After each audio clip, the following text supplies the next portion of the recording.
چاہے جو ہے وہ اشرف علی تھانوی ہو، ان کی کلید مثنوی ہو، یا پھر یہ ہے کہ اس کو سلطنت عثمانیہ میں بھی تعلیمی اور تدریسی اور تعلیم و تربیت کے لیے بھی مثنوی کو جو ہے پڑھایا جاتا تھا. یہاں تک کہ بر صغیر میں انگریزی نظام تعلیم آنے سے پہلے بھی ان کی مثنوی کو جو ہے پڑھایا جاتا تھا. ایون کہ پرانے جو بڑوں سے اگر ملا جائے یا ان سے کہانیاں اس کے قصے جب سننے میں آتے ہیں تو پتہ چلتا ہے کہ ان کو مثنوی کے اشعار اور حافظ اور یہ سارے جو ہیں وہ یاد تھے، اور وہ اپنی عام گفتگو میں اس کو کوٹ کرتے ہوتے تھے ایڈیمز کی طرح.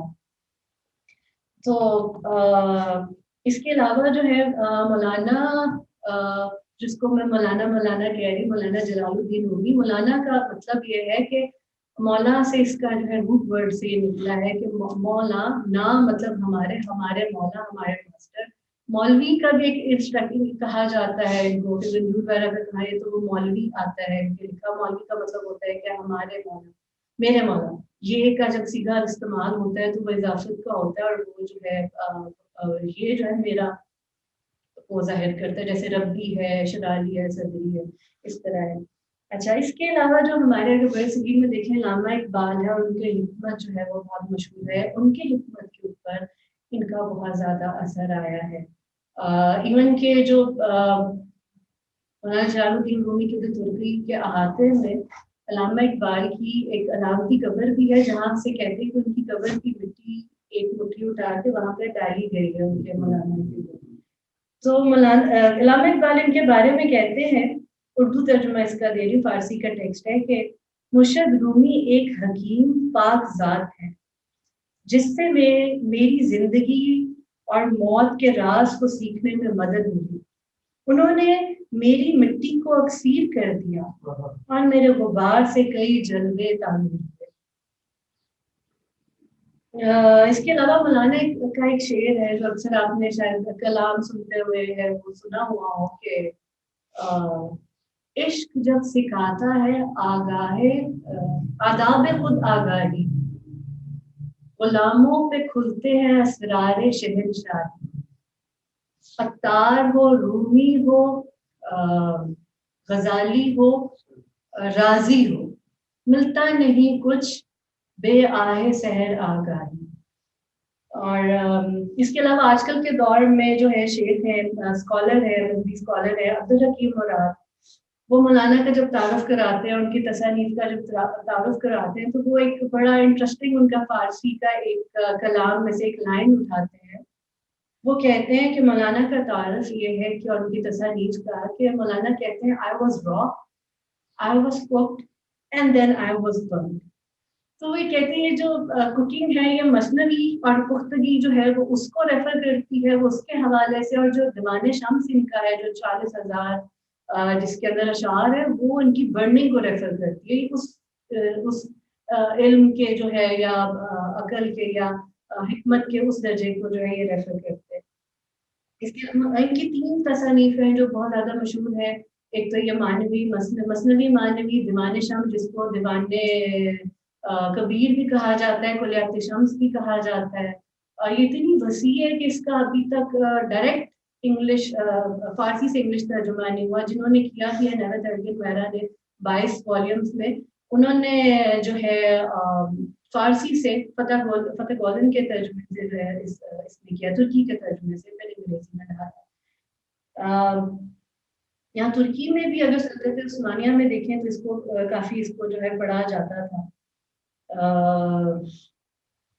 اچھا، مثنوی مانوی کے اندر جو ہائی قسم کا سمبولزم ہے، اور وہ سارا کا سارا جو سمبل ہے وہ قرآن اور حدیث کے اوپر بیسڈ ہے.